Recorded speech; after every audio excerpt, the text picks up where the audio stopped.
చైతన్య రథం ప్రేక్షకులకు, వీక్షకులకు, అభిమానులకు స్వాగతం, సుస్వాగతం, నమస్కారం. ఈరోజు మన చైతన్య రథంలోని ముఖ్యాంశాలు. స్వర్ణాంధ్రపైనే ఫోకస్, విజన్ 2047కి చేయూతనివ్వండి, నూతన సాంకేతికత ఆవిష్కరణలు అందించండి, నీతి ఆయోగ్ వైస్ చైర్మన్ సుమన్ బేరీకి సీఎం విజ్ఞప్తి, రాష్ట్రంలో అవకాశాలు ఆకాంక్షలపై ప్రజెంటేషన్, అభివృద్ధిలో భాగమవుతా ఉన్న సుమన్ బేరీ. ఈ సందర్భంగా సుమన్ బేరీ గారు మాట్లాడుతూ 30 సంవత్సరాల క్రితం రంగరాజన్ గారు ఆర్బీఐ గవర్నర్గా ఉన్నప్పుడు వారితో కలిసి పనిచేసిన అనుభవం సుమన్ బేరీ గారిది. వారిద్దరూ కలిసి హైదరాబాద్ సందర్శన వచ్చిన సందర్భంలో చంద్రబాబు గారు ఆనాడు డెవలప్ చేసిన అనేక ప్రాజెక్టులు, P3 విధానం, ఐటీ డెవలప్మెంట్ గురించి ఆయన నిన్న గుర్తు చేసుకున్నారు. ఆ సందర్భంగా ఆయన మాట్లాడుతూ ఆనాడు చంద్రబాబు నాయుడు గారు తెచ్చిన సంస్కరణలు తర్వాత దేశం అమలు చేసిందని గుర్తు చేసుకుంటూ ఇప్పుడు ఆయన ప్రవేశపెట్టిన P4 విధానం కానీ 2047 విజన్ కానీ చాలా అద్భుతంగా ఉంటుందని ఆయన నెరవేర్చి తీర్తారని చెప్పి ఆయన ఆశాభావం వ్యక్తం చేస్తూ ముఖ్యమంత్రి గారితో ఆయనకు ఉన్న అనుబంధాన్ని గుర్తు చేసుకున్నారు. ఆర్థిక వృద్ధి, నైపుణ్యాభివృద్ధి, పరిశ్రమలు, సుస్థిరత ప్రధాన అంశాలుగా స్వర్ణాంధ్ర 2047పై ప్రధానంగా దృష్టి పెట్టాం. మానవాభివృద్ధి, ఉత్తమ పాలన అంశాల్లో గ్లోబల్ లీడర్గా ఏపీని తీర్చిదిద్దాలన్నది మా ఆకాంక్ష. అయితే రాష్ట్రం కొన్ని సవాళ్లను ఎదుర్కొంటోంది. ముఖ్యంగా రాష్ట్ర విభజన వల్ల 2 రాష్ట్రాల మధ్య తలెత్తిన ఆర్థిక వివాదాలు ఇప్పటికీ పరిష్కారం కాలేదు.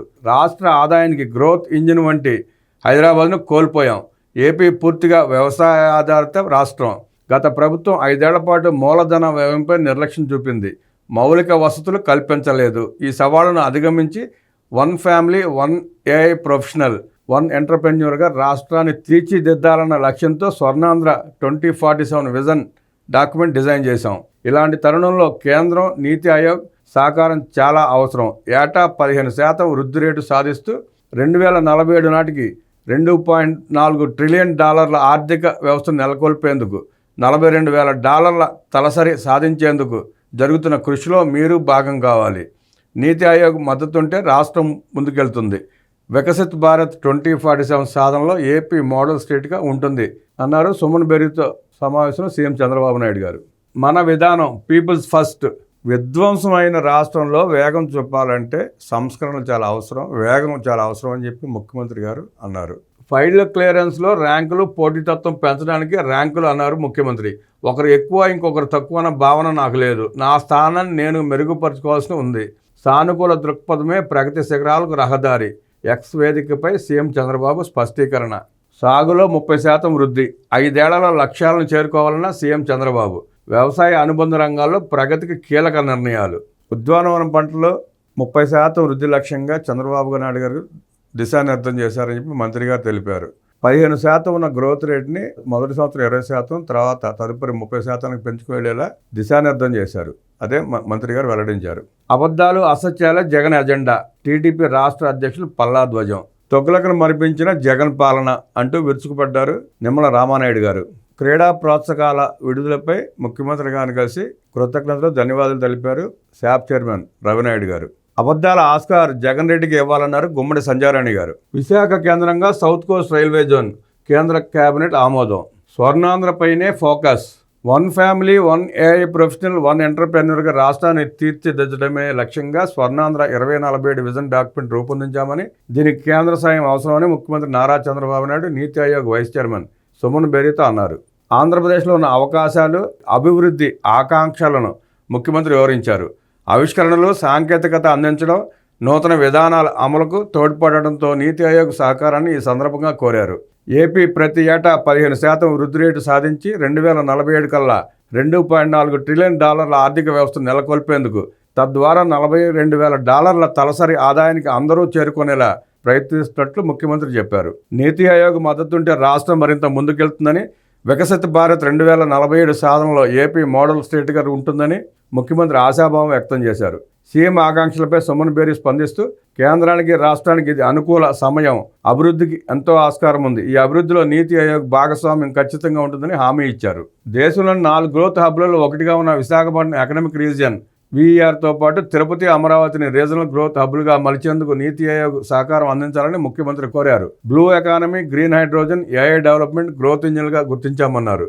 డేటా సేకరణ, best practices, strategic partnerships, private పెట్టుబడులను ఆకట్టుకోవడం, ఎఫ్డీఐ, రీసోర్స్ మొబిలైజేషన్ తదితర విషయాల్లోనూ నీతి ఆయోగ్ కీలక పాత్ర పోషించాలనే ఆకాంక్షను ముఖ్యమంత్రి చంద్రబాబు వెల్లడించారు. ఇందులో భాగంగా ప్రతి 3 నెలలకు సమీక్ష చేయాలన్నారు. ఇండస్ట్రియల్ కారిడార్లు, కిల్లింగ్ హబ్స్, స్మార్ట్ సిటీలు, మౌలిక వసతులు బలోపేతంలో ఏపీ ప్రభుత్వం నీతి ఆయోగ్ కలిసి పనిచేయాలని ప్రతిపాదించారు. ఏపీ తీసుకున్న కీలక కార్యక్రమాలైన నదుల అనుసంధానం, P4 విధానం ద్వారా పేదరిక నిర్మూలన, 2047 విజన్లో 10 సూత్రాల అమలుకు నీతి ఆయోగ్ ప్రాధాన్యత ఇవ్వాలని సూచించారు. 3C పోర్టులు, 3 ఎయిర్ పోర్టులు ఉన్న తిరుపతి, చెన్నై, నెల్లూరును ట్రై సిటీగా తీర్చిదిద్దితే ఆ ప్రాంతం అభివృద్ధిలో దూసుకు వెళ్తుందన్నారు. ప్రజలు చారిత్రాత్మకమైన తీర్పుతో మనం గెలిపించారని, ప్రజల ఆశలు, ఆకాంక్షలు నెరవేర్చేందుకు నిరంతరం కృషి చేయాలని అన్నారు ముఖ్యమంత్రి చంద్రబాబు నాయుడు గారు. ఈ సందర్భంగా ఆయన మాట్లాడుతూ, తొలి రోజు నుండే ప్రయత్నిస్తున్నాం. అసమర్థ ప్రభుత్వ పాలనలో విధ్వంసమైన వ్యవస్థలను గాడిలో పెట్టేందుకు సాయశక్తిలా కష్టపడుతున్నాం. టీం వర్క్గా పనిచేసినప్పుడే ఉత్తమ ఫలితాలు సాధ్యమనే విషయాన్ని విశ్వసిస్తాను. మంత్రులకు ర్యాంకుల కేటాయింపు ఎవరిని తక్కువ చేయడానికి కాదు, ఎవరిని ఎక్కువ చేసి చూపెట్టడానికి కాదు. పింఛన్ల పెంపు, ఉచిత గ్యాస్, అన్నా క్యాంటీన్ల వంటి పథకాలతో సంక్షేమం అమలు చేస్తూనే మౌలిక సదుపాయాలు, పెట్టుబడుల సాధనతో అభివృద్ధి వైపు వేగంగా అడుగులేస్తున్నాం. ఎదురవుతున్న సవాళ్లను సమర్థంగా ఎదుర్కొని సుపరిపాలన అందిస్తున్నాం. ఇచ్చిన హామీ మేరకు సూపర్ 6 పథకాలు అమలు చేస్తాం. ఇచ్చిన ప్రతి హామీని నెరవేరుస్తాం. అయితే లక్ష్యాలను వేగంగా చేరుకోవాలంటే ప్రభుత్వంలో ఉన్న ప్రతి ఒక్కరూ కష్టపడాలి. టీం వర్క్గా పనిచేసినప్పుడే ఉత్తమ ఫలితాలు సాధ్యమని నేను విశ్వసిస్తాను. అసాధారణ వేగవంతమైన పనితీరు చూపితే తప్ప విధ్వంసమైన రాష్ట్రంలో పునర్నిర్మాణ ఫలితాలను ప్రజలకు చూపలేం. అందుకే పనితీరు ఎప్పటికప్పుడు సమీక్షించుకుంటూ వేగవంతమైన పనితీరు కనబరచాలని ఆ ఉద్దేశంతోనే ర్యాంకులు కానీ ఇంకోటి కానీ చేస్తున్నట్టు ముఖ్యమంత్రి గారు వెల్లడించారు. ర్యాంకులు ఇవ్వడం అంటే ఒకరిని తక్కువ చేయడం కాదు, ఒకరిని ఎక్కువ చేయడం కాదు. నీలి మీడియా సైకోళ్ళు మాట్లాడుతున్నట్టు మంత్రులు ఎక్కువ తక్కువ చేసే విధానం కాదు. ఫైళ్ల క్లియరెన్స్, మన దావాస్ వెళ్ళారు చంద్రబాబు నాయుడు గారు, మంత్రి లోకేష్ గారు. ఆ సందర్భంగా ఫైళ్ళన్నీ పెండింగ్ పడిపోయినాయి. అందుకే ఆయనకి 8వ ర్యాంకు, ఈయనకు 6వ ర్యాంకు వచ్చింది. ఆ సంగతి తెలుసు. అంతేకాని పనితీరు అంటే మంత్రి చేస్తున్న రోజువారీ కార్యక్రమాలు, అభివృద్ధి కార్యక్రమాల మీద పనితీరు మీద కాదు, ఫైళ్ల క్లియరెన్స్ మీద మాత్రమే. దాన్ని వేగవంతం చేయమని, మెరుగుపరుచుకోమని చెప్పి ముఖ్యమంత్రి గారు అందరినీ కోరడం జరిగింది. దాని ఏదో చిలవలు పలవలు చేసి ఇష్టం వచ్చినట్టు మాట్లాడటం మీకే చెల్తుంది. ఇంత సైకోలేంది బాబు మీరు. ముఖ్యమంత్రి గారు ఏమన్నారో, ఏ సందర్భంగా మాట్లాడారో, ఎందుకు అన్నారో కూడా అవగాహన కల్పించుకోవాలని నీలి కూలి మీడియా రాత్రులు అట్లా ఉంటాయి. గ్రామ స్థాయిలో చిరుద్యోగి నుంచి సీఎం వరకు అంతా కష్టపడి సమిష్టిగా పనిచేస్తేనే ప్రజల సమస్యలు, కష్టాలు తీర్చి సమస్యల సుడిగుండంలో ఉన్న రాష్ట్రాన్ని అగ్రగామిగా నిలబెట్టగలం. ప్రతి ఒక్కరూ సానుకూల దృక్పథంతో శాఖల్లో అత్యున్నత ప్రతిభ చూపిస్తారని ఆశిస్తున్నా. తెలిసిందే కదా మనకి, గత 5 ఏళ్లలో జగన్ రెడ్డి ధ్వంసం చేయని శాఖ అంటూ ఏది లేదు. ఏ కార్యక్రమం చేపట్టినా తన స్వప్రయోజనాలకు తప్ప ప్రజలకు కానీ రాష్ట్రానికి కానీ 1% కూడా చేసింది లేదు, పెట్టింది లేదు. అంత విధ్వంసమైన రాష్ట్రాన్ని తిరిగి గాడిని పెట్టుకోవాలన్నా, అభివృద్ధి చేసుకోవాలన్నా అందరూ ప్రతి ఒక్కరూ కష్టపడాల్సిందేనని ముఖ్యమంత్రి గారు చెప్పడం జరిగింది.